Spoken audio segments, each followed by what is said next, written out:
اللہ اکبر تو ہم سے پوچھتے ہیں یہ علی کا مطلب کیا ہے؟ آپ پوچھیں اللہ اکبر کا مطلب کیا ہے؟ اللہ اکبر کا مطلب آپ کو معلوم ہونا چاہیے، کسی اور کو معلوم ہو کہ نہ ہو۔ ہمارا اللہ اکبر ہے، کسی کا اللہ کیسا بھی ہو، کرسی پر بیٹھنے والا ہو، ہمارا اللہ اکبر، کیوں کہ ہمیں اللہ گلیوں سے نہیں آل محمد سے ملا ہے۔ اللہ اکبر کا مطلب کیا ہے؟ یہ پوچھا راوی نے رئیس مذہب امام جعفر صادق علیہ السلام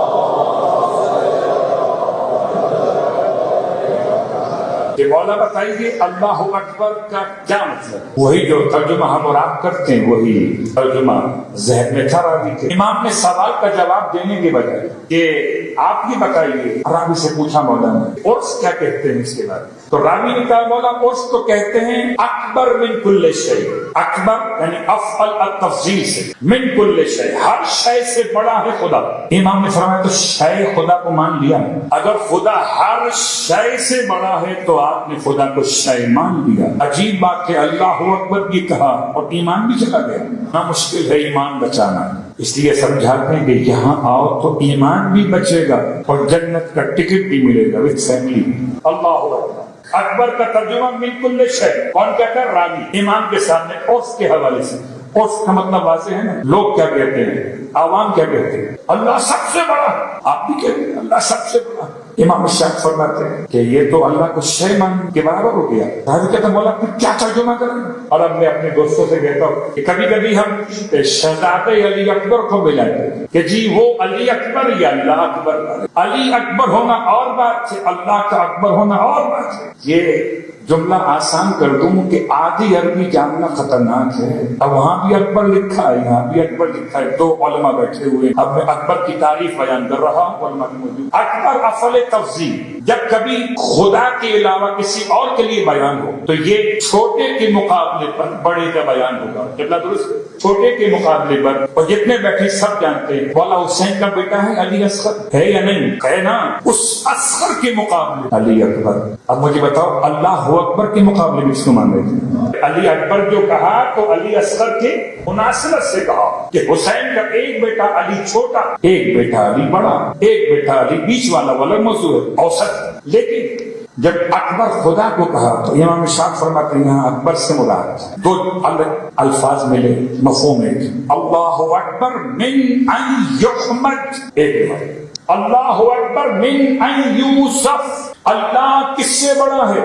جتنی اس کی حق بیان کی جاتی ہے اس حق سے بھی خدا بڑا ہے۔ اللہ اکبر من ان یوصف، اللہ اس وصف سے بھی بڑا ہے جو اس کے لیے بیان کی جاتی ہے۔ ساری توصیف جو تم بیان کرتے ہو اللہ اس بیان کی گئی توصیف سے بھی اللہ ہے۔ تو لفظ اللہ اکبر تسبیح کا پہلا جملہ، لفظ الحمدللہ تسبیح کا دوسرا جملہ۔ امام فرماتے ہیں خدا کی تعریف کروں گا ویسے جیسا حق ہے کرنے کا، اگر میری سواری مل جائے، گم ہو گئی سواری مل گئی مولا کی۔ امام فرماتے ہیں الحمدللہ، راوی ہے نا مولا آپ نے فرمایا تھا ویسے ہم کروں گا جیسا حق ہوگا۔ امام فرماتے ہیں خدا خود اپنی حمد ایسے ہی کرتا ہے الحمدللہ۔ جب کبھی آپ تسبیح پڑھ رہے ہیں تو گنتی مت گنیے گا، تو الحمدللہ 33 دفعہ الحمدللہ الحمدللہ الحمدللہ، جو نعمتیں اللہ نے آپ کو دی اسے یاد تو کیجیے، خالی گنتی پوری کر رہے بیٹھ کر۔ اور تیسرا اور آخری جملہ سبحان اللہ۔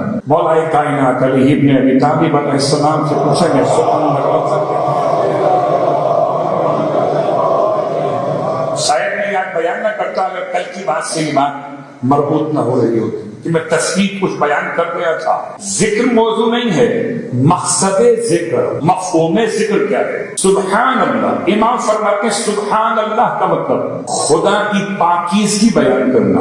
مرعشی النجفی کو امام زمان نے ارشاد فرمایا اپنی ہر دعائے قنوت میں پڑھا کرو، اور امام وہ بیان نہیں کر سکتے جو خود نہ کرتے ہو۔ بات تو واضح ہے نا، اگر پیچھے کے چھوڑنے کی بات آئے بچے کو سمجھانے کے لیے تو پیغمبر پہلے خود عمل کریں، وہ اول محمد یا افضل محمد۔ تو اگر امام بتا رہے تو امام خود عمل کرتے ہوں گے، اور جب امام زمانہ اپنی دعائے قنوت میں جس وجہ سے زمین و آسمان رکے ہوئے اگر اپنی دعائے قنوت میں فاطمہ زہرا کا نام دے تو کیوں نہ ہر غلام اور ہر کنیز اپنی دعائے قنوت میں امام زمانہ کی پیروی میں فاطمہ زہرا کا نام کیسے لینا پڑے؟ اب آئے مرعشی النجفی کی وصیتوں میں شامل فرماتے ہیں امام نے ان سے تاکید فرمائی اپنی ہر قنوت کے اندر کیا کہو گے؟ اللہم صلی علی محمد و آلہ، جیسے میں نے پڑھا ویسے بیان کر رہا ہوں ترتیب اللہم صلی علی محمد و آلہ محمد پڑھ سکتے ہیں لیکن نہیں اللہم صلی علی محمد و آلہ اللہم انی اسألک بحق فاطمہ و ابیہا و بعلہا و بنیہا والسر المستودع فیہا ان تصلی علی محمد و آل محمد و ان تفعل بی ما انت اہلو ولا تفعل بی ما انا اہلو۔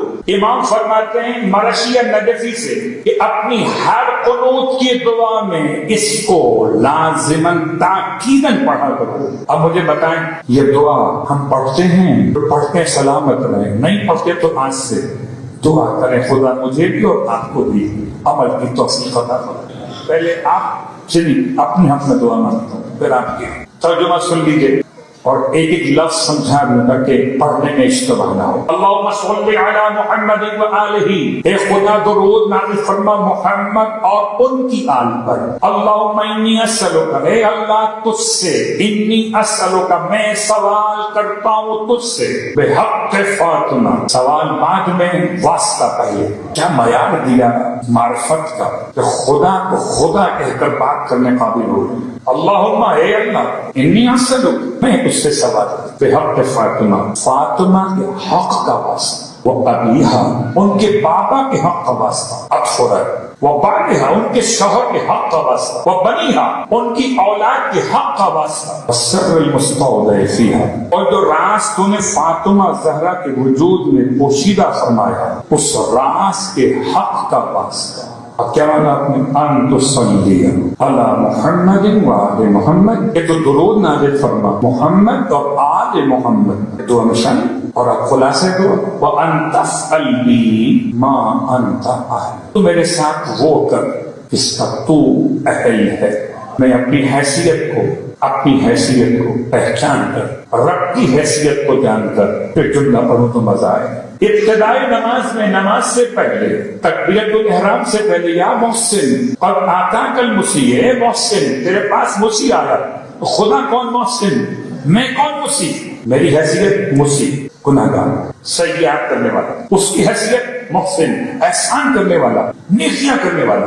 اب اگر حیثیت کا تعارف ہو گیا فَانْتَفْعَلْ بِي مَا أَنْتَ أَهْلُ، میرے ساتھ وہ کچھ کر جس کا تو اہل ہے، وَلَا تَفْعَلْ بِي مَا أَنَا أَهْلُ، میرے ساتھ وہ کچھ مت کر جس کا میں اہل ہوں۔ اب اس کے بعد جو دعا مانگنا ہو، وَارْزُقْنِي رِزْقًا وَاسِعًا حَلَالًا طَيِّبًا وَارْزُقْنِي أَوْلَادًا صَالِحًا يَا رَبِّ اغْفِرْ لِي وَلِوَالِدَيَّ، جو دعا مانگنا یہ دعا نہیں ہے، یہ دعا کی تمہید ہے۔ پھر جو آپ کو مانگنا ہو، روزی کا مسئلہ ہو، والدین کی محبت کا مسئلہ ہو، اور مشکل حاصلات پڑے محمد والدین